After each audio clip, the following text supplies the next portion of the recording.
আলেম যদি আলেমের মতো হয়, আলেম যদি আলেমের মতো থাকতে পারে, তার কোনো অভাব থাকতে পারে না।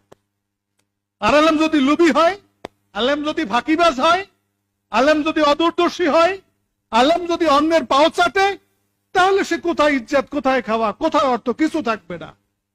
তোমরা মনে করবে না যে আলেম হইলেই বুঝি তোমরা সব হারাবা। নো, বহু সম্মান আল্লাহ তাআলা আমাদেরকে করে, বহু সম্মান আল্লাহ তাআলা আমাদেরকে দিয়েছে।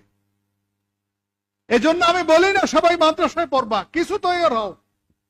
আমাদের অনার্সের মোট কোটা 450, 4 সাবজেক্টে 4 × 5 = 200, আর কোরআন হাদিসের 125, 125 250, এই সব মিলাইয়া 450 কোটা। এবং ফিকা এবং নতুন সাবজেক্ট হয়েছে। তোমরা 1200 মানুষের মধ্যে 450 আলেম হওয়ার মানুষ